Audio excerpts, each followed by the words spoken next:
Welcome to The Spawn Chunks, episode number 34 for Monday, April 8th, 2019. My name is Joel Duggan, and joining me, as always, is Johnny, but you may know him better as Pixel Riffs, the great castle builder of tomorrow.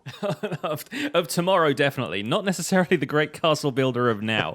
I saw this in the notes, and I was like, I'm going to have to raise an objection to this particular moniker that you've assigned to me, considering that we're on a podcast that has interviewed Fwhip, Mythical Sausage, Fix-It, and Wells Knight in the last, in recent memory. I don't know if I can count myself as a great castle builder just yet. I am a journeyman castle builder at best at this stage. But hello. Right, we need to trade castle towers with you until you reach tier 4. Is that what the...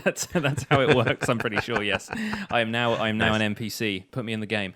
I want to say before we start getting into our usual quick login, I want to say a quick thanks to everyone who came out to our first Patron Hangout, which we'd advertised a little bit on the show, made sure everybody in the Discord knew when it was, and inevitably we had to miss some people because of time zones and things like that. But for those people, that is now available on the patrons only RSS feed, where patrons can listen to the render distance, the extended version of the podcast.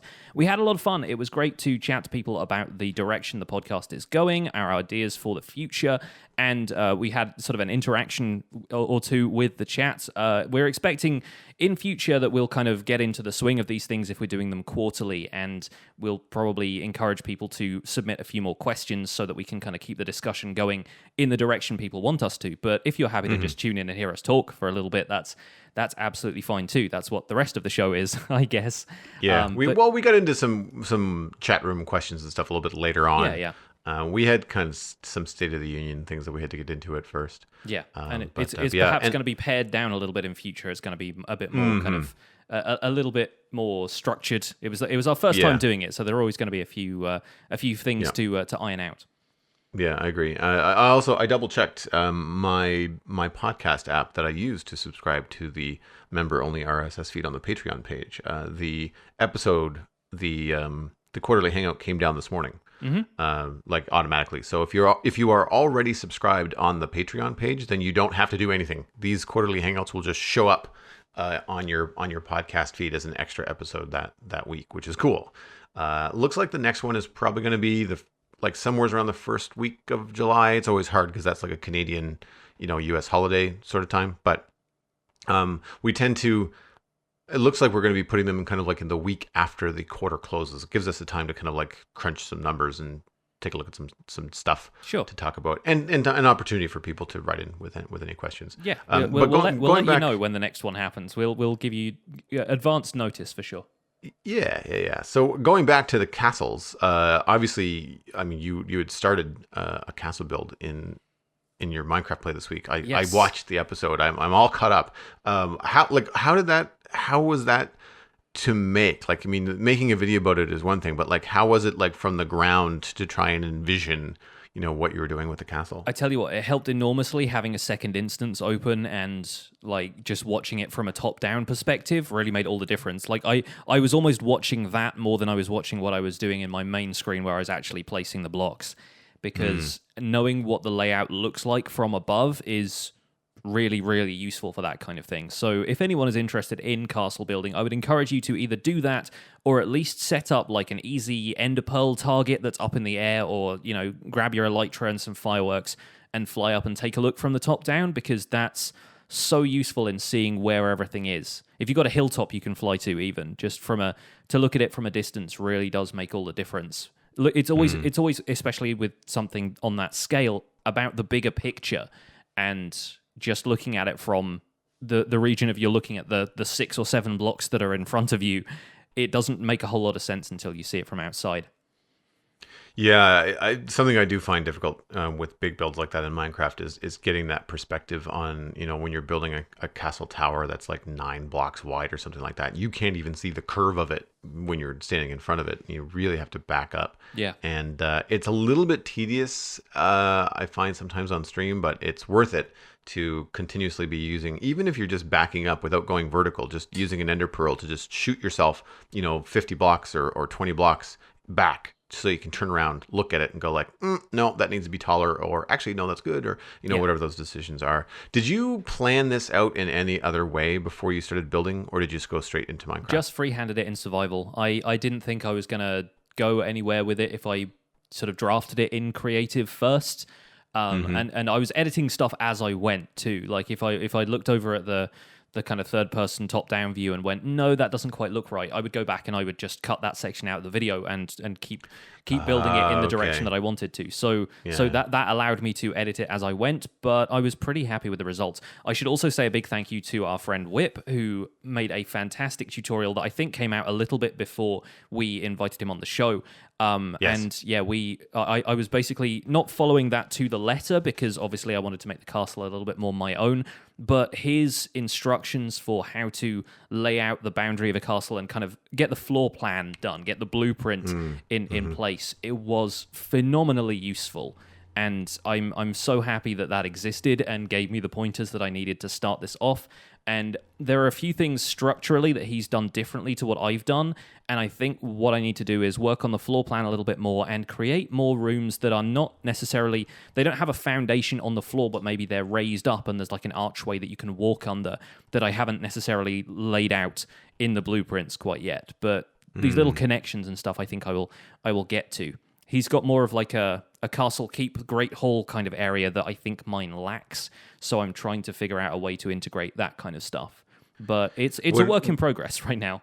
Yeah, of course. When I was watching it, I really enjoyed the part where you were talking about the barracks or the potential barracks at the kind of the front right part of the castle, where you kind of have like a separate courtyard and a separate gate. It's like it almost feels like it's protected in that's where the ammunitions and the weapons and the soldiers would be, and so that they have to have an extra layer of security and all that kind of stuff. You can have bunk beds in there for the soldiers and so forth. Yeah, it's cool. I find that a lot of this kind of stuff, when you give it purpose, imaginary purpose, it really influences, your build and where you put things and how the layout works. And I was thinking about that when I was building my fortified bridge on the Citadel last week and finishing that up. It was the same idea. It was like, well, for me, it was this used to be something that functioned as a gate or a protective causeway and is no longer. So it has to look like it was intended to be built to be fortified and defensible, but it doesn't have to be super functioning now because it's old. It's meant to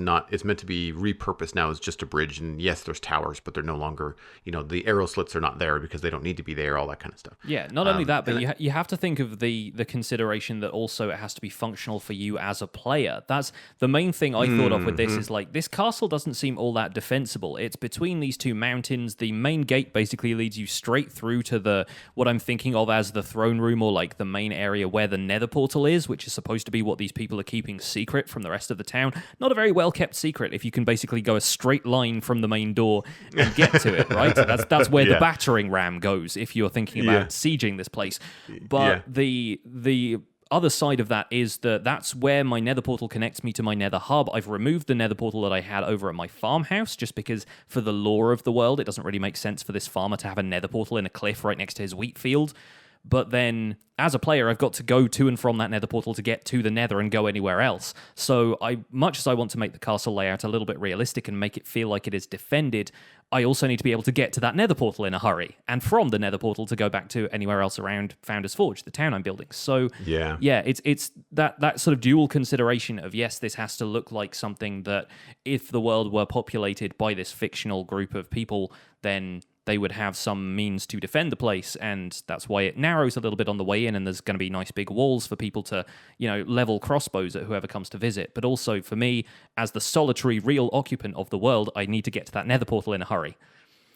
I feel like there's an opportunity for a maze-like, very squirrely way of a guest to try and get to that nether portal, but then a secret bookcase door for pixel riffs to be able to I'm just going to press this key on the note block and my bat cave will open. Exactly. And play the same three chords on the piano kind of thing. Yeah. Absolutely. Now, did you do any? I mean, obviously you did some research with watching Fwip's tutorial about laying out a castle, but did you do any like reference or research about castles in general? In terms of like keeps and towers and walls and portcullises. Like, did you look up any references or do any research? I have not yet. I probably will as the castle itself develops, but I think that's the kind of thing I could get lost in and then sort of hamstring myself with wanting to A, fit all of this stuff in if it's not going to fit, and then B, get so stuck into the realism that I think, well, I couldn't possibly build that in Minecraft, and then I just don't end up doing it at all. I think that the main reason I'm building this castle now is because I was like, it's now or never. Basically, if I don't build it now, then I'm going to lose all confidence in it and just never end up doing this. So I feel like this is taking the plunge for me, but I'll probably look into portcullises and gateways and stuff like that, just for a little bit of, if nothing else, inspirational material, reference material. Shape reference, yeah. Exactly, yeah. That kind of stuff. Designs for towers and roofs and that kind of stuff, I'm sure will come to me through various means. But yeah, in the meantime, I'm just happy to have the foundations laid. How about you? What have you been up to this week? So I took some time this week to get out of the building phase and get back into some more technical stuff. I like to flip-flop back and forth. Yes. And I have a skeleton farm in the swamp base, which is much closer to Dartmouth Meadows than the Mesa is, which is where the other skeleton spawner is. So when you want bones and bone meal and white dye and all this kind of stuff, of which we're going to need a lot because we've got some plans for some future builds, I wanted to kind of make the bones a little bit more accessible. So right now when you go through the nether portal, you pop out into the swamp base and the skeleton spawner is way up in the hills somewhere. And I wanted to be able to move those drops down to my main hub where all the storage is with like the witch farm and the slime farm and the mining stuff. But I thought, why just move items again? Because I've done that 100 times. Let's do something fun and different. And you have to AFK at this skeleton spawner. So I thought, well, why don't I just move the mobs as opposed to killing the mobs immediately after they exit the spawner? Let's move them up. Let's put the mob up the elevator and have them go through this water causeway. And I had to kind of figure out how to do that in an efficient way. I wanted to be fast, but not, I wanted to be efficient, but not too slow, because skeletons, for those of you that don't know, if they get too close together in a waterway, they will start to fight. They shoot at you and then they shoot at each other and then each one of them other, gets killed. Yeah. So the good news is that generally at the rate that the spawner produces skeletons, they are far enough apart so that when they're going down the waterway, they don't see one another. Something I've noticed with 113 is that the mobs will slow down dramatically at the end of a water stream. So blocks 6, 7, and 8, where the water is really low, like ankle deep, everything just slows right down with the exception of items.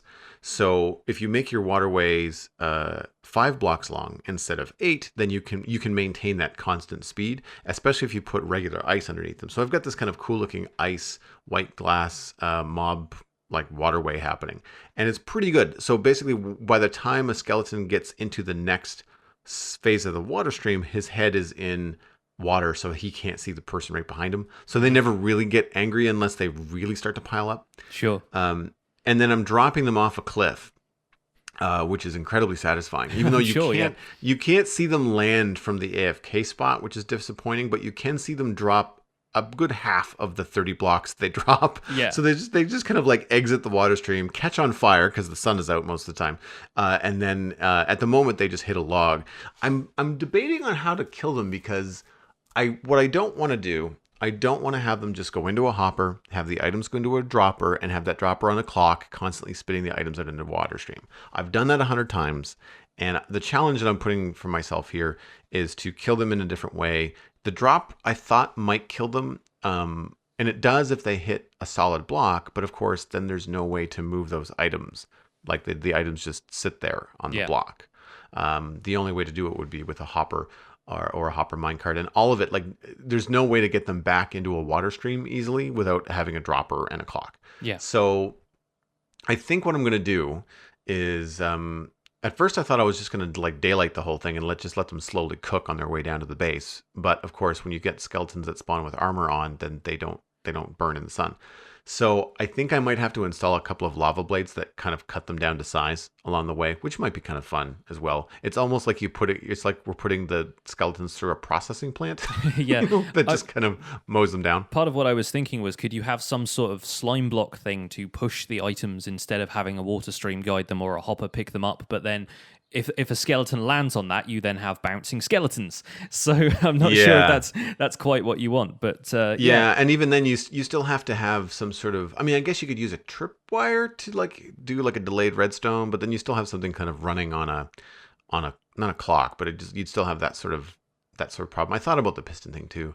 But I also thought about putting skeletons in minecarts instead of water, like from the get-go, like just have them in a minecart. You have skeleton roller coaster at that point, which is an incredibly appealing idea. Now I say it out loud. It's also really cool, yeah. Like I might try to do that on another build. But the problem there is that, no, I mean the good news is that all the chunks would be loaded, so you wouldn't run into that typical problem with minecarts running out of loaded chunks. Yeah. But for whatever reason, there's other water streams already in the build, so I thought, well, I'll just kind of stick with the same.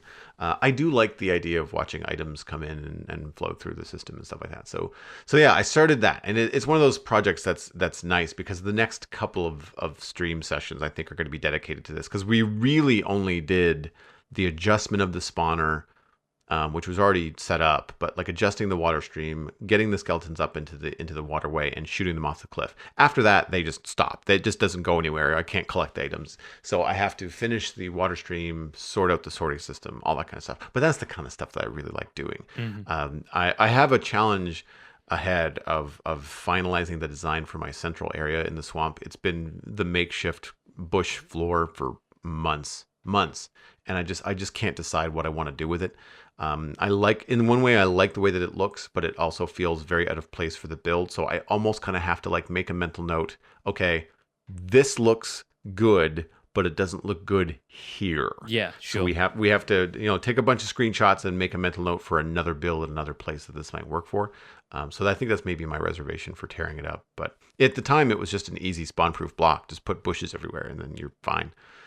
Less expensive than glass because we had a lot of trees and stuff down. But that's what I've been up to. It's been really fun. And I had some people ask like, why are you moving the mobs? Like what's going on?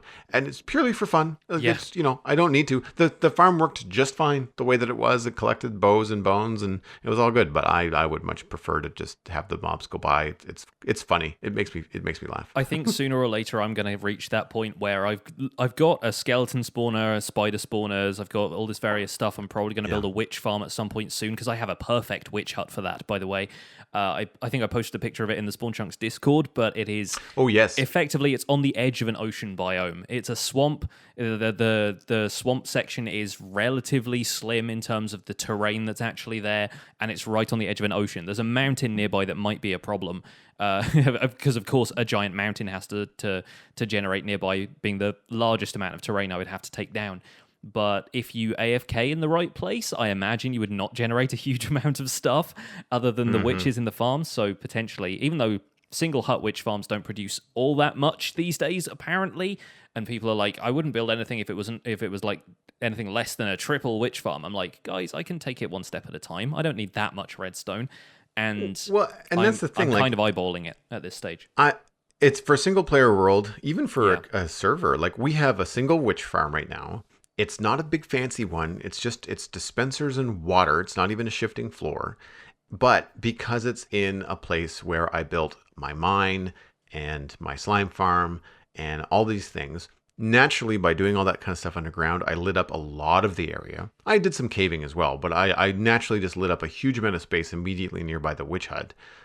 And because I'm building in the area, the witch hut is always loaded. Yeah. So I don't have to AFK there. I just have to play. Mm-hmm. I just have to hang out and do stuff. So if you can think of a cool way to build stuff around your witch hut or some sort of cool task that you can do within load distance, then once you've got it set up, you're just going to be pooping out redstone, without thinking about it, right? It's what I did with my slime farm. I deliberately found a slime chunk that was pretty close to the city build, so now I just get slime all the time. It's perfect. Yeah.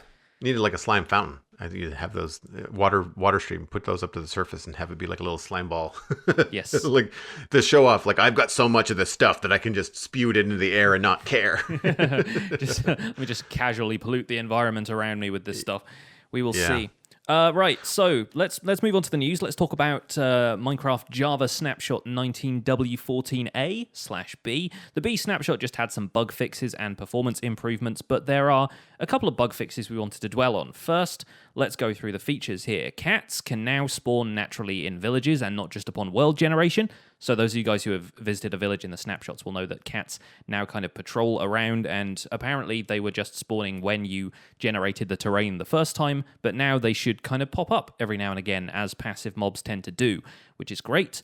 The second one was phrased in the form of a joke. Knock, knock, who's there? Not a pillager, because they can no longer open doors, which I thought was a nice bit of humour for the changelog, and also kind of a worthwhile improvement. I think the pillagers being able to just go into a village house when the villager effectively the only way they have of defending themselves is to go indoors felt a little bit like, there's no point to that at this stage. Oh, I am 100% behind changing this back. I thought that was going to be a giant pain in the butt, to the point where it's like, I don't want to do raids. Like if this becomes, I have to kill these pillagers before they get to a door and kill all the villages or villagers. Nope. Like, because you're asking so much of players, and there's so much unpredictability with villager AI at the moment, where you're just kind of like, well, they went into the door, but they didn't go into the right door, so now they're all in this one building, and then it just takes this slaughtered. one. Exactly. It's like lemmings. It's like, well, it doesn't. I think it goes back to one of the things that they said way back at Minecon was like, it lines itself up for a unhappy accident completely out of the player's control to ruin your day. Yeah, right. And I think that the raids themselves are still kind of unpredictable until people get used to them, and also the whole point of doing a raid in the first place, aside from maybe farming emeralds from pillagers, which is perhaps worthwhile, but then you've got a village for that, is to then get the hero of the village effect to get a discount on villager trades. And that's not going to be of any use to you if all your villagers are dead. So the incentive to get the hero of the village effect to trade with the villagers that you are currently around is kind of nixed by the idea that the pillagers might just be able to walk into their houses and kill them if you have a traditional village layout. Now that may change. And also, I haven't thought about this, but does the hero of the village effect still apply if you go to another village? Like, you're not the hero of that village, you're just the hero of villages in general. So, like, if you would imagine it would probably stay true. Yeah, so if you finish a raid somewhere else, you have like a dummy village set up where you don't care that much about the inhabitants, but then you go and visit your trading village and you still have the discount effect. I assume that still applies. It's attached to the player, not attached to the village. But I feel like maybe you could do it that way. You could have like a training village almost. Yeah, I would imagine that there's going to be a quick way once the technical people get inside of 114 in these raids. If they decide to pursue this, it just looks like, okay, what's the fastest way for me to get hero of the village? What do I have to actually accomplish? Yeah. And how close can I do that to a village or a certain setup where I can then just turn around and just trade with villagers? I think it's going to be... I like the idea of prepping a village with a lot of traps or trapdoors or catchment areas. It's gonna be all about that, just like luring all of the pillagers and stuff into lava and getting rid of them quickly enough that then they declare you the hero as soon as possible. Yeah, so it's more of like a quick, I've got to go and, similar to like collecting wheat before you go and trade with a villager. It's like, well, I've got to go kill a bunch of these guys before I go trade with a villager. It just becomes like that one more thing you got to hit, that checkbox you have to tick off before you go and trade. So interesting. Did you have any bugs that stood out to you as kind of worthwhile mentioning? Absolutely. For my personal favorite, which I'll cover first, is the fix of MC 121148, which means that polar bears are no longer required for the Monsters Hunted advancement, which is something I brought up in a recent episode. I'm not going to take credit for this one being fixed or anything, because the bug fix was put into the kind of bug tracker for Minecraft since polar bears have been added, which was around 1.10, I think, or 1.11. So it's nice to see something has been done about this, because polar bears being required to in an advancement that basically requires you to kill all the hostile monsters in the game 99% of the time, in my experience, you don't encounter hostile polar bears at all, because they're only hostile if there is a cub around and effectively they are defending the cub, and that's when they'll attack the player. So you basically just have to go out and kill a polar bear that's doesn't want anything to do with you in the current version. So I'm really happy that got fixed. I had a gripe about it in a survival guide episode, and I don't know what prompted Mojang to fix it now, and there have been a few other suggestions in the past that it be fixed. So yeah, it's a good thing that that's no longer required, and it doesn't feel too much like they're taking something away, because I don't think anyone really wanted anything to do with polar bears, for better or for worse anyway. So just not having to kill another defenseless animal is a good thing in my book. Yeah, I mean, it goes along with the theme of endangered species and protecting the environment. It doesn't create that double standard where they've told us recently that you can't ride dolphins because that's animal cruelty, and things like turtles don't have any worthwhile drops unless you're really into getting seagrass from living things. But now polar bears are kind of added to that slightly protected status, I suppose, in the Minecraft terms. And you still can kill them if you feel like it. There's just no benefit for that, and no sort of reward for the player doing that, except the occasional fish drop. But I think that's often enough to deter players from doing something, right? If players don't get any benefit from it, it's simply wasting time, and players in Minecraft tend to not want to waste time. Yeah, they prefer the efficient way. From what I can tell, that's as we've discussed before. Yes, they are quite keen on efficiency, and I think it's just nice for the empathy of the situation as well. I got a few comments on the video where I was kind of griping about do I really have to kill a polar bear? This sort of sucks. And they're like, why are you worried about this fictional polar bear? And I was like, because video games can be a vehicle for real empathy. It's the same reason we want to keep pets in Minecraft. Is because we want to feel an attachment to something. And I feel very attached to this game. I play Minecraft basically every day now. Yeah. And I feel an emotional attachment to things like polar bears when they're just wandering around being sort of beautiful out there in the snow plains. I don't want to just walk up to one and swing a sword at it for the sake of it. So yeah, that was a personal favorite fix of mine. The other relevant thing to this, the thing that a lot of people on Reddit were pointing out, that might be potentially a sign of a future feature, although we have no evidence to suggest this. Getting stuck in a one-block high space, which previously was possible through Elytra and through swimming. You could basically fly or swim into a one-block wide space, or do that thing where we call it kind of Elektra Crawling, where you activate your wings jumping down into a hole. And that... Before, basically, it took you out of the sneaking or gliding animation if you entered that, and there wasn't water present or anything like that. So it didn't look like you were crawling. If you went into third person, your hitbox is one block high, but your player still is standing up on the block, and you just see your legs. So it looks super goofy. But now with this bug fix, players can stop sneaking or gliding. Players' animation for sneaking and gliding continues if they don't have the space to stand up fully. So your pose now automatically adjusts based on the available height. And some folks on Reddit had been testing this in the snapshot, and there were methods of actually getting yourself kind of into crawling pose by closing an open trapdoor on yourself, for example. You walk into the same space as a trapdoor that's flush against the wall, you open it, and it comes down where it would be on top of the player's head, and your player ducks, and then suddenly you can crawl into a one-block high space. The Elytra Crawling works the same way. Ender pearling into a one-block high space no longer suffocates you in the block above. It actually lets you kind of automatically adjust to that height. And while this might be a bug of sorts, it's a consequence of a bug fix. And a lot of players are now calling for this to be turned into a crawl feature with an actual keybind, so you could go prone in Minecraft. And that might change a lot of stuff in terms of how we go caving, in terms of how people try and make themselves invisible for PvP matches and stuff like that. You're imagining it being slightly closer to something like PUBG or Fortnite, where you can go prone and snipe people from a distance with a bow, especially now we have crossbows and stuff as well. But I don't know if that's going to be necessarily the way they want to take it. They just want to make the animation look a little bit more realistic for those situations where you find yourself glitched into those spaces. But I don't know. We have to use the term realistic with quotes, because it's very difficult to crawl or get into prone with no knees or elbows. Exactly, yes.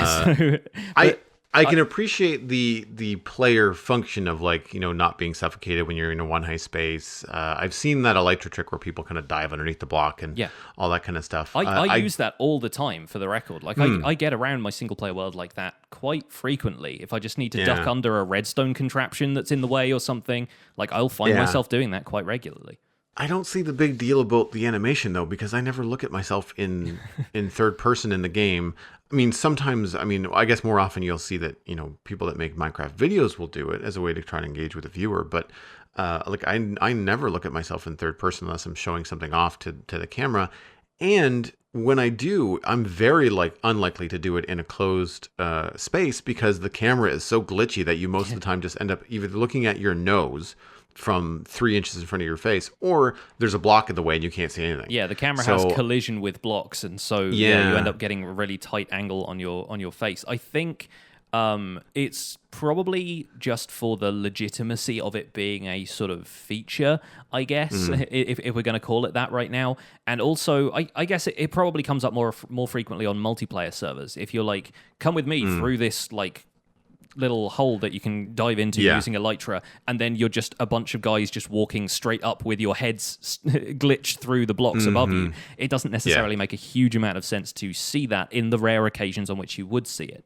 Whereas actually having a crawl feature in the game feels somewhat revolutionary, and if 1.15 is going to be a combat-focused update, then potentially they've got that in mind. Yeah, maybe. Right now, your flying animation with an Elytra, you still kick your legs like you're swimming. Yeah. So if crawling is just going to be looking like you're swimming on the ground, because I can't imagine them being able to do it any other way, right? Because it's just going to be you're on your face instead of on your back, similar to how you look when you're in a bed, moving forward, sliding. And I don't necessarily see. I don't see how they'll do it in a way that doesn't just look stupid. There's just, unless they add a dramatic improvement to the player model, then I just don't see it being something that gets a lot of attention from the third person perspective. I think people will care a lot more about the ability to do it, what my view looks like from a first person perspective when I can do it. I like the idea of having instead of the entrance to your base being, some well-guarded door, it's just some teeny tiny little hole in the wall that no one ever sees because you can just pop through it real quick, right? Like, that's kind of cool. I do, however, find the new crouching animation and mechanic a little bit more interesting, where you can now walk under a 1.5 block space when you crouch. You can have a slab above your head. And as long as there's 1.5 blocks space, then I think it's 1.8 blocks currently. You can get under stuff like trapdoors and things. Yeah, because that's the height of the player. The current crouch, and it's possible to sneak under some stuff. But introducing slabs to that, that's making mob-proof doors for anything that's 2 blocks high, which most mobs are, stuff like zombies, skeletons, and so forth. If you just have like an aperture in a wall that's got 1.5 blocks height, the player can get through that, and mobs can't. Well, the little one high zombies still could, but sure, baby zombies. But most of the mobs would not be able to, which is great, because it means maybe you don't want to put doors on things, it could also help a little bit extra with, if you're playing on hard mode where zombies can break down doors, to have a door but also have the extra security of having a slab behind it, so that you can't just walk through. Yeah. But yeah, I thought that was an interesting, I guess, feature. It was an interesting twist, because it was one of those things where they're changing it, but it's not something that you hear the players champing at the bit for. Yeah. But it makes total sense, and it's a welcome change, right? Yeah. It's just one of those kind of nice little kind of tip of the hat things. For me, the two that stood out were that mobs entering a composter can never leave the composter. I was really concerned about this when I was seeing it in a lot of snapshot videos where the farmer would just be standing in the composter and not moving. Yeah. And I thought, this is terrible. Yeah. If things get caught in this composter, no one's going to use them. There's just no way of them pathfinding the way out of it. Yeah. Yeah. So I'm surprised they can even get it in the first place. It really shouldn't be a block that you can get inside of, right? I can see the RP of dipping the the player path, similar to like when you walk on a hopper, you kind of drop down in the middle of it a little bit. Yeah. You could do that, but I thought the idea of actually allowing a mob to get inside of it was kind of silly, unless it was useful. But it doesn't appear to be, so that doesn't look like it's going to be the case anymore. And there was a bug where strongholds were generating above the surface. Well, granted, I can understand why they'd obviously want to fix that. I just thought that would be cool if they did, if they didn't look terrible. I mean, they would look really awful if they didn't change the way that they looked. They just kind of generated these like weird ruin structures kind of like floating above the ground. But it would be very cool to have a chance to, instead of having to use an Eye of Ender to then seek out a stronghold, which I appreciate the challenge of, it would be really cool to just be walking by a desert or walking through a jungle and just sort of seeing this thing and realizing, oh wait, that's not a temple, that's a stronghold. Yeah, it's like a surface entrance ruin. Yeah, like that. Yeah. I just kind of sparked that idea of like, that would be cool if they could pull that off. I don't know if they could, but it would. And I think they'll probably leave it the way that it is, obviously, because of the challenge that is behind the Eye of Ender and all that kind of stuff. But yeah, I mean, it would kind of like remove one of the main reasons you get Eyes of Ender. Obviously, you still need to complete the portal with them, but yeah, finding the stronghold, at least finding the direction of them, because they generate in such a wide area that I feel like you could almost get away with having a surface area, like a surface entrance to it, and you wouldn't just stumble upon that unless you were very lucky, in which case you may as well be stumbling upon a stronghold while you're mining through a cave. Makes the same difference, really. Yeah. The stronghold that we found is in the jungle, and that took forever to find. I bet it did. Digging through all that foliage, yeah. Oh gosh, it was like, all right, I think the Eye of Ender has stopped here. Let's just pull out the chainsaw and just clear cut everything, and try to figure out where it was going. Yeah, it was trying to that follow was them difficult. through the trees.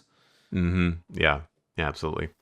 Well, we can move on to our chunk mail. We have a couple of emails this week that we'd like to get to. The first one is short and sweet. John, you want to start us off? Yeah, this is from Micah DV. Thank you for your email, Micah. It says, hey, Joel and Pixel Riffs. As a new viewer of Pix's Minecraft Survival Guide series, which I love, I completely agreed with the possibility of taking polar bears off the Monsters Hunted advancement, and then, what did you know? Mojang did it in the latest snapshot. Are there any other little things that that both of you would like added to or removed from the game? Love the show, Micah. So yeah, we just talked about the polar bears being taken off, which is great. So what do you think, Joel? Anything that any small things that you want to have added or removed from Minecraft? Well, we get this question asked a lot. However, I wanted to focus in on the small things, like the little tiny kind of like quality of life stuff that they could add. And for me, I've mentioned this a couple times before, but I am going to mention it again just because I think it's important. Better or more ambient audio. I'll leave it at that. I think that's self-explanatory. I also think that single key Elektra activation would be fantastic. I've been struggling a lot with Elektra when I'm in one block of water, either landing or taking off, where you don't end up actually taking off, you just end up swimming. Sure. There's something weird about the way that those keys are working together. And I also find that I think a lot of the reason why people can't fly on servers is because of the need for a double tap register, between you and the server with the lag. Having a single key press be like Elektra on, Elektra off, I think would be a welcome change to the way that they work. I also, in that same vein, think that a single key camera press for the third person toggle would be good, because you have to hit it twice to have the camera face you. And I think that those two camera views or additional camera views should be mapped or have the ability to be mapped to different keys. And then last but not least would be a more robust dye system for armor. There's a reason that I wear iron armor. It's because I think diamond armor looks dumb for the most part. I'm always disappointed by dyeing leather armor for players in the game. It's just brown with different colored trim. Whereas in one of the more recent snapshots, they introduced horse armor dye where you can combine colors and get different shades of magenta and yellow and orange and yellow green and blue pink or blue purple. And so I feel like there's an opportunity for them to add more dye colors to armor. I wish that you could dye and personalize things like iron armor so that everybody just doesn't walk around looking shiny, either blue or silver, because there's all these cool player skins out there, but you can't see them. Yeah, I agree. And it's one of the things that I hope they address in an upcoming update if it focuses on combat. We've mentioned that a couple of episodes back as well, but yeah, having the ability to customize that stuff more would be pretty great. Springboarding off that with the dye thing, I would like the Java edition to get the Bedrock feature all the Bedrock features surrounding cauldrons, because cauldrons right now don't really do all that much in Java Edition. They're useful for a couple of things, most notably, I think, in redstone contraptions, although the composter is probably going to take that place at some point. But in Bedrock, I think you can dye the water in a cauldron so that you can dye stuff like leather armor in a cauldron multiple times. And you can also fill a cauldron with potions. So you can either splash it with a splash potion or a lingering potion, or just like tip a potion into a cauldron and it fills up one layer per potion. And then that's mostly used for crafting tipped arrows. You can craft like a stack of tipped arrows with a full cauldron, which is totally different to the proportions of that recipe that you see in Java. And the Java version requires lingering potions, and generally speaking, I don't use tipped arrows much anyway, but the other thing about that is the potion color is visible in the cauldron, which I think would add so much variety to how I use cauldrons in interiors. Like having a swamp witch hut have a cauldron in it that already had like a bubbling green potion in it would be really nice. So I would like to see that functionality be ported over to Java Edition, and I'm not really sure why it hasn't been yet.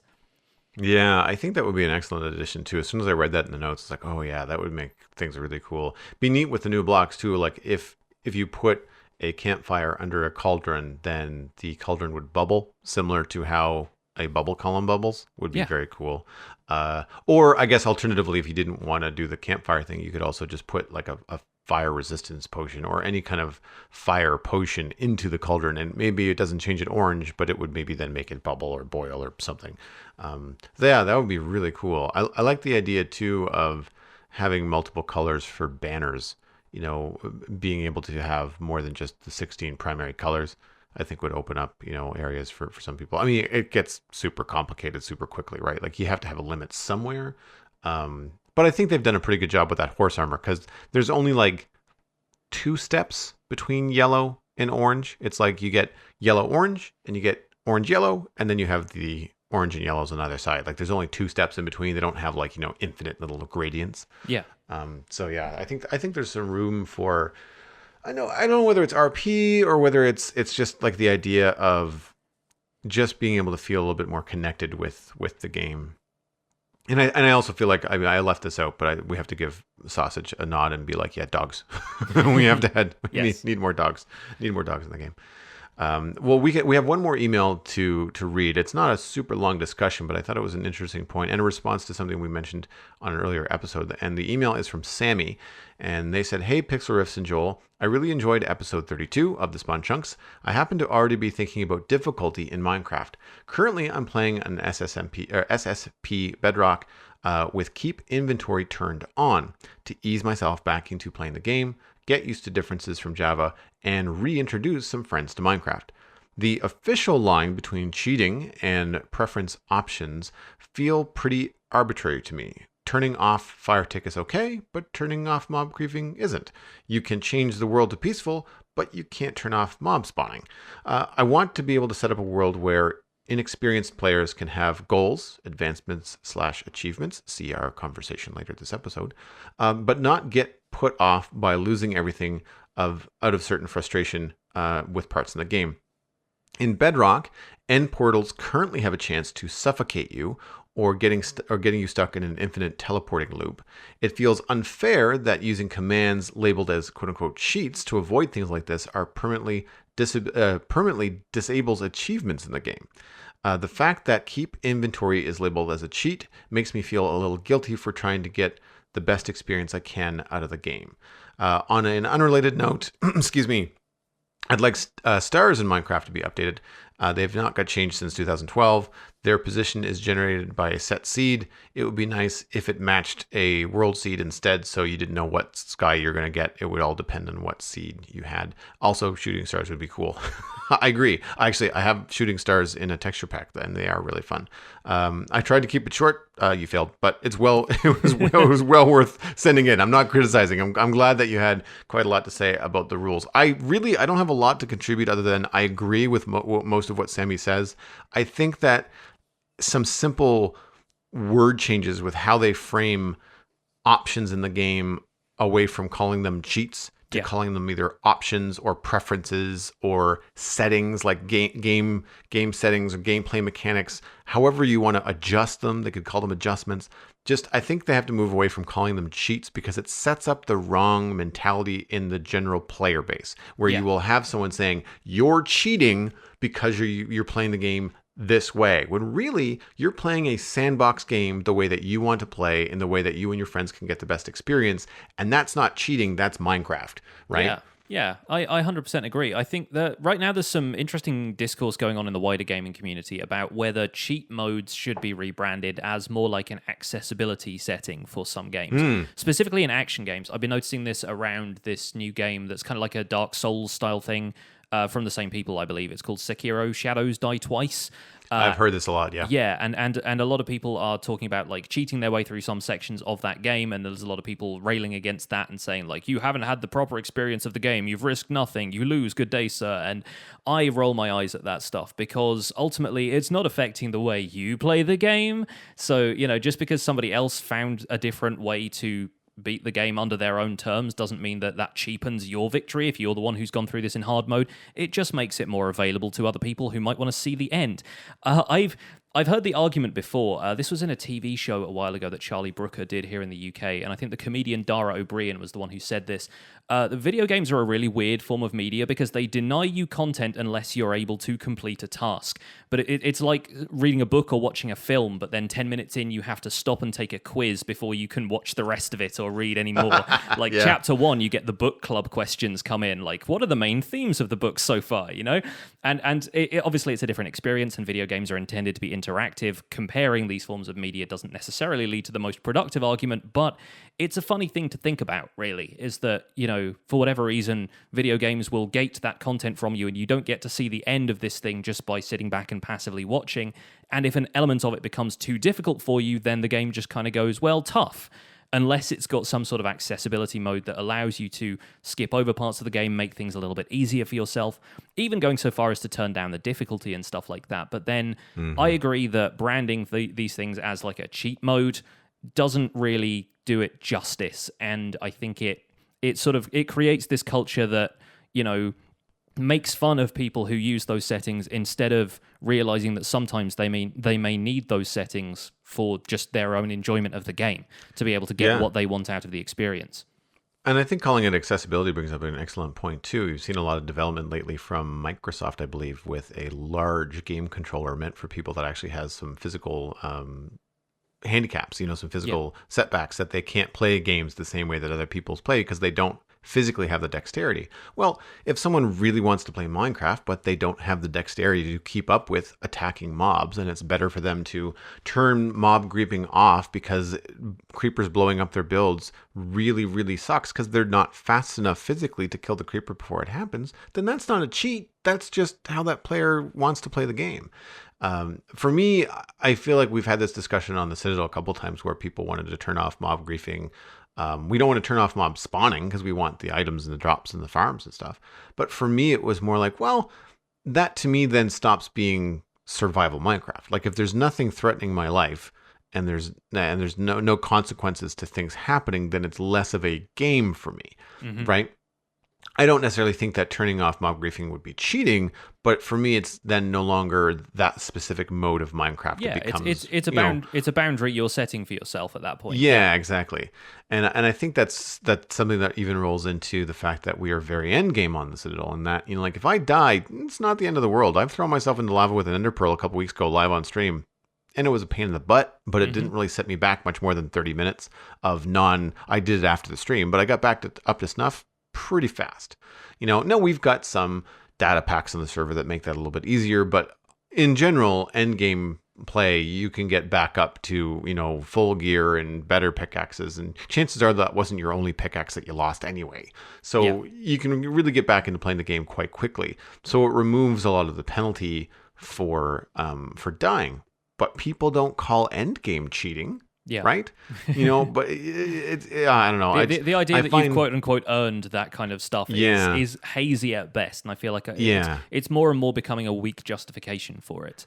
And I'm with you on those responses online of people coming down on like the hardcore experience of that I can't remember the name of the game, Sekiro or something. Yeah. Sekiro. So I don't understand the people that harp on other players for how they played the game. But what I find so interesting about that is like that player that you're coming down on didn't pretend to have beat it on hard mode. They No, exactly. openly admitted, I got partway through, I couldn't hack it, I wasn't good enough, so I turned on this mode that allowed me to beat it on an easier level, and then I moved on because I wanted to see the story and see the end. Yeah, there's not They're an not element pretending. of competition there. They're not submitting like speed run times to a leaderboard or anything. Like that's just them playing the game the way they want to, and they're like, I'm compelled by this story, and video games more and more have like incredibly filmic, compelling stories that people want to experience the whole way through.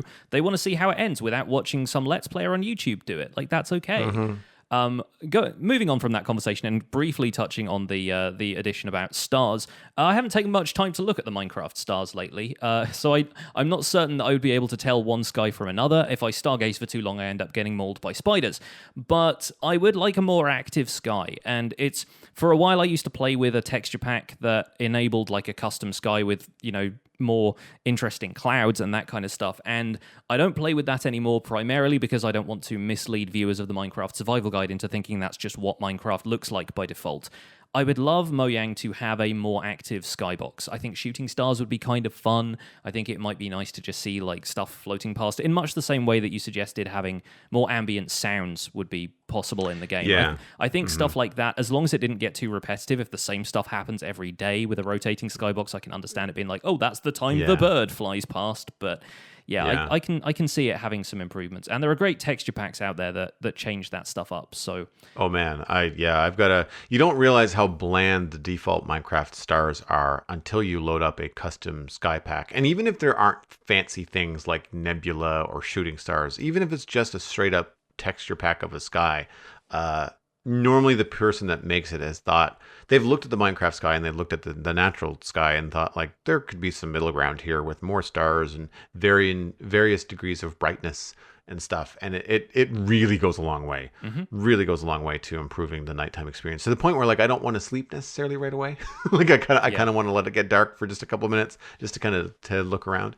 I've also found some stuff with sci-fi texture packs that make like alien skies, and that then you're just into some fun stuff. But that's outside of the vanilla game and outside of what they were getting at in the email.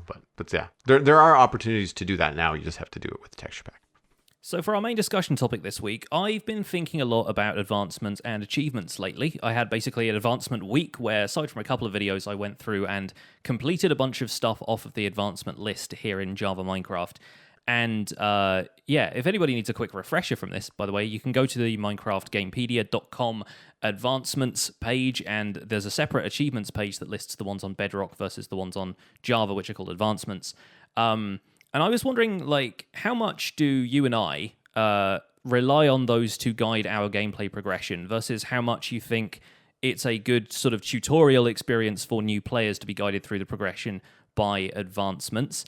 I also want to touch on how often we complete those extra challenges that aren't really part of progression, the stuff that we would just get anyway, and why doesn't Java have all of the achievements that the console versions have? Because there are a huge list of achievements now which just aren't featured in Java Minecraft at all. It could be added in via a data pack, and I would personally like the ability to set your own advancements in-game instead of having to edit them in via data pack. Like setting a custom goal for yourself from a menu would be kind of cool, but maybe that's going a little bit too complex with like the UI and stuff that would have to be involved with that. But how do you feel about advancements in general?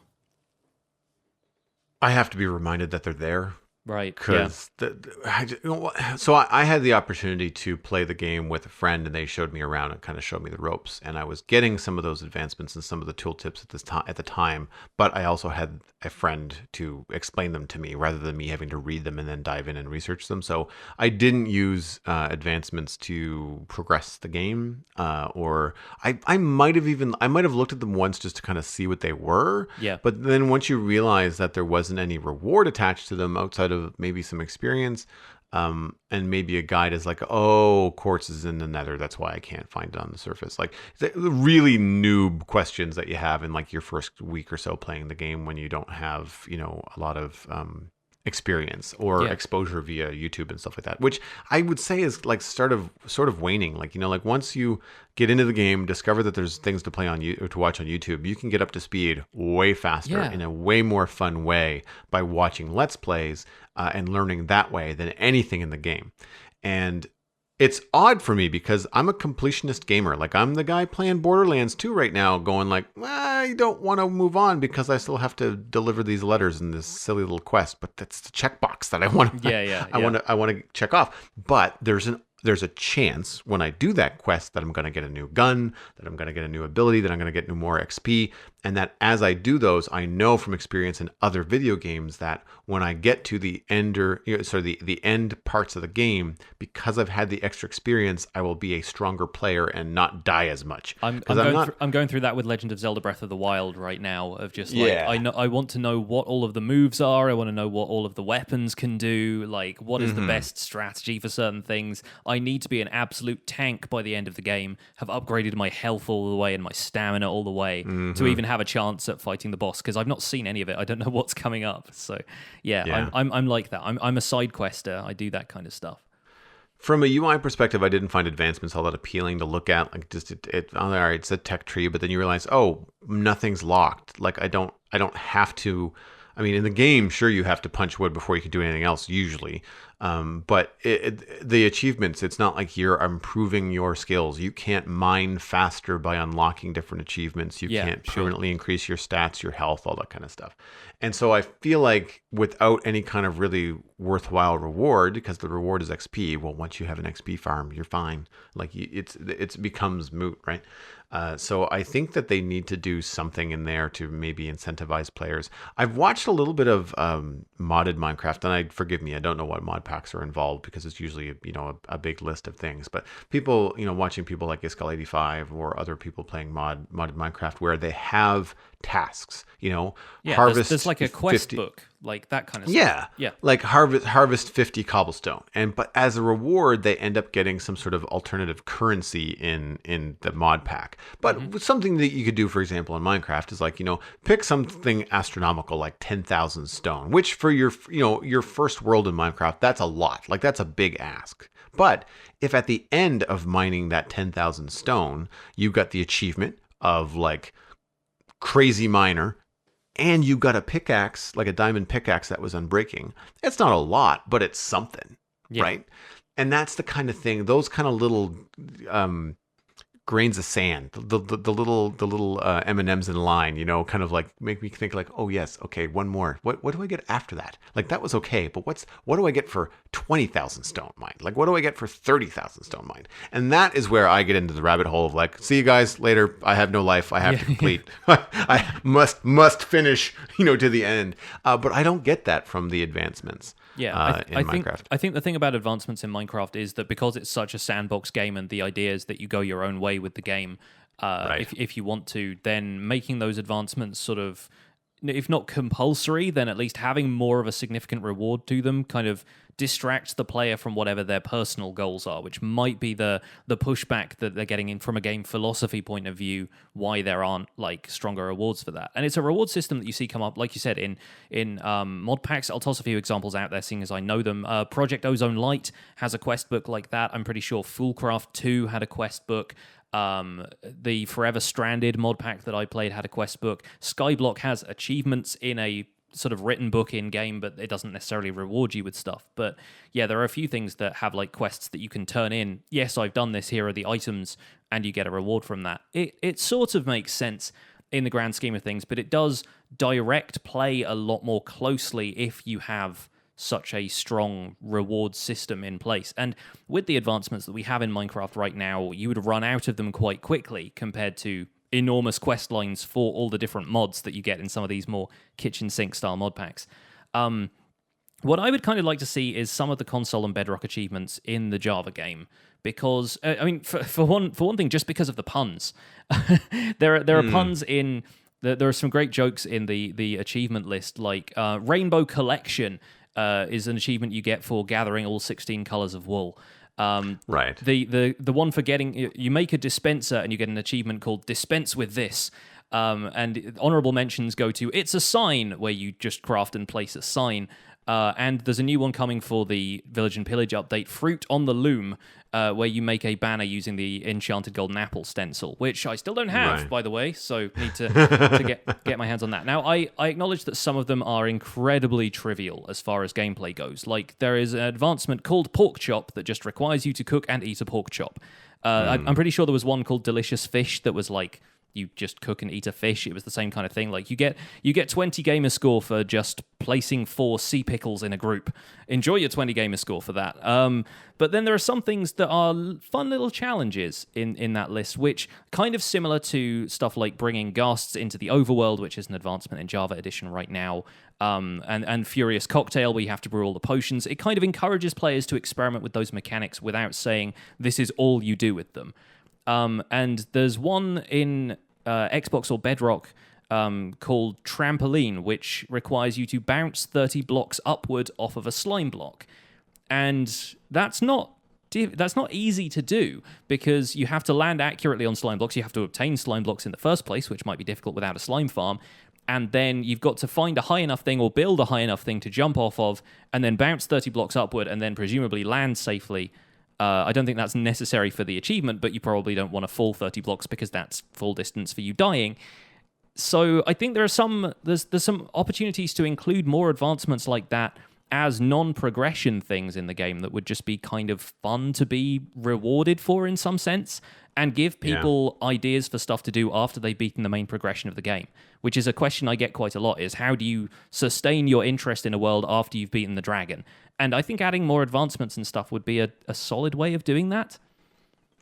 I think it skirts the difference between what most people get out of an MMO, which has quests and, go collect 30 of these and bring them back and then you get a thing. And obviously that's not what Minecraft wants to be. Yeah. But I think having the advancements in some sort of chain and some sort of reward system, I think would help in that direction. And the argument against well, that's not how I want to play my sandbox game is silly, because it's like, well, then don't do the advancements. Yeah, yeah.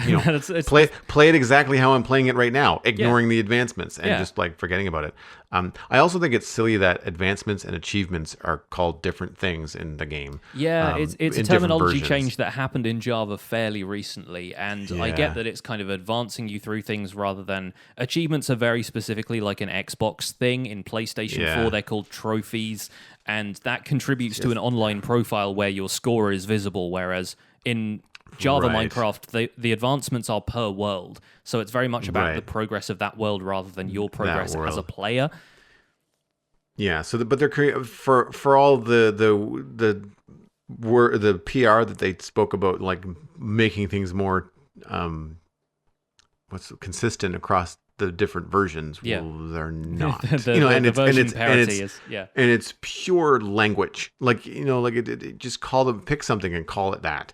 If it's an Xbox score that's visible to the public, call it an advancement score. I didn't realize that they were even called two different things until we started researching this for the show. And again, just to show you just how under the radar this stuff flies. And I also think that it should not be difficult to take advancements like the ones that you outlined with the fun puns, like color your world or whatever it was, collect all the things. Rainbow Connection could easily be an advancement in Java. That is probably easy to add from the outside. Knowing nothing about coding, even I could say that does not seem like a large ask. And it would add a tremendous amount of little things, going back to one of our earlier emails, to the game, right? And it doesn't seem like it would be putting out a lot of development time and a lot of stuff to ask. I also like the idea of a rainbow connection, indicating to a potentially new player you can get different kinds of wool, different colors of wool. I didn't know that. And once you've got it, you're like, okay, that's all of the colors you can expect. You're not going to dye a sheep and get a color between orange and purple or whatever. That's going to be it. Sort of thing. Yeah. I think too that the idea of getting achievement for cooking one pork chop, I agree. It's trivial and dumb. So make it cook 10. Yeah, exactly. You have to breed pigs, learn how to breed pigs, butcher pigs, and cook pigs. There's a whole skill set that goes in there rather than just hitting one pig, you know? There is an achievement. We're going to trip over that a couple of times in this conversation. There is an achievement for getting a full chest of cobblestone. So basically, you have to gather 1,728 cobblestone, and that's something that, in a way, it also teaches you like the maximum capacity of a chest, but also has some stuff in there that is, you know, it feels like an achievement at that point. That actually feels like something that might be worthwhile doing. Yeah, no, I agree. So I think to round off this discussion, we did get an email from Vincent, which has a little bit too much info to unpack here, but I did want to say thank you to Vincent for the email, and the quick question to pull out of this one is, what other advancements should be added to Minecraft? Like, can you think of anything off the top of your head that you think is missing, either from the like guiding players through the progression of the game, or just like something fun that you feel like would be an interesting challenge? I don't know about interesting challenge. I think maybe using advancements to point you towards the statistics screen might be kind of fun. Okay. So so one of the things that I like about advancements, because I quickly forgot about them. So when they happen to me, I think it's almost like a fun Easter egg. Like I wasn't working towards this, but I just got the notification that I achieved this. I didn't know that was a thing. Yeah. I think that happened the first time that I received Return to Sender on a ghast. I didn't realize that was actually a thing that you could do. Or I didn't know that was an achievement that I was working towards. So I think if you were getting these milestone achievements, like similar to like when you level up in an MMO and they make a big celebration, like "Pachoom, you're now level 40." You know, I feel like it would be really cool. It's if you know, when you do, especially for gamers that have been at this a long time, and then you receive that, you have now mined 1 million of these blocks, and you get this cool animation thing and celebration. But that would then say like, I wonder what other things, like what are my stats on, you know, Cobblestone, or what are my stats on how many blocks have I placed? How many trees have I cut down? Like, I feel like something like that would be kind of cool to kind of highlight the fact that there are some really cool numbers that Minecraft tracks that most people don't pay a lot of attention to. Cake slices eaten is one of those. I would love an advancement called Let Them Eat Cake, where you've just eaten like a certain amount for you've consumed 10 whole cakes, which I think amounts to like 70 slices or something. That'd be fun. That's a game I want to play. Absolutely. Same here. And on the subject of sweet treats and also ghasts, back when Decidedly Vanilla season 5 kicked off at the start of the update Aquatic, and everyone was getting hold of tridents, I think it may even have been Mythical Sausage, or one of my server mates anyway, was the first person to kill a ghast with a trident, which was great. And we thought that should spin out an achievement called Toasted Marshmallow. I can't remember if we discussed that on the show or something like No, first time I've heard it. That's funny. If it was something we just chatted about in the DV Discord, but I think something like that would be really fun. The crossbow is getting 4 advancements, which I feel like seems overkill considering that the advancements to date are relatively conservative when it comes to like individual weapons. Even the trident only has a couple for like striking a villager with lightning, and then just throwing a trident for the first time, I think, gets you one. But then the crossbow has a bunch coming to it that's for the different advancements, like shooting multiple targets with piercing. I think one of them is like a 2 birds with 1 stone kind of thing, but you have to shoot a piercing arrow and hit 2 phantoms. And I don't know if phantoms often line up that easily for that to be super achievable, but maybe it encourages you to invent a little bit with them. Who can say? Yeah, that to me sounds like a contraption. You know, like you trap 2 fountains and kill them with a crossbow. Get them in some cobwebs or something like that, I imagine. Yeah. Right, I think that's probably going to be it for this episode of the Spawn Chunks. Thank you guys so much for listening. If you have something to weigh in on in the discussion, then Joel is going to give you the contact info shortly. But for now, you can find more information about this show and links to some of the stuff we've talked about today at thespawnchunks.com. The music for the show was composed by me, and The Spawn Chunks is proud to be a listener-supported podcast. If you're listening to this getting some value out of the show, why not consider putting some value back in? You can visit patreon.com/thespawnchunks to join our community, where pledging at any level will get you an invite to our patrons-only Discord chat and get us closer to our next goal, the Chunk Mail Dispenser, where we're going to take some time in the occasional post-show to catch up on emails and discussions specifically from our patrons. You'd also get to participate in stuff like our quarterly Patreon Hangouts, which we've mentioned at the top of the show. We're currently at 86 patrons, which is up again from last week. Thank you guys so much for your support, and special thanks to our content engineers, Pankwa and Yitz, for supporting this episode to the fullest. You guys rock. Sharing the podcast with your friends is the easiest way to support the show. You can find us at The Spawn Chunks on Twitter and Instagram, but personal recommendations are by far the best way to share the podcast with server mates, forums, even YouTube comments. I got visual proof that Vincent poked a friend in the arm. It was attached to his email, and I thought it was very, very funny. So thank you for including that. Yes. I got a good chuckle out of it. So just tell people that you think would enjoy the show, that they should come in and listen. And if you're a patron, explaining the ins and outs and the benefits of being a patron would also be a great way to help encourage the show's growth. You can email the show at thespawnchunks@gmail.com. You can subscribe on iTunes, Android, Stitcher, and Spotify, and YouTube, as I mentioned.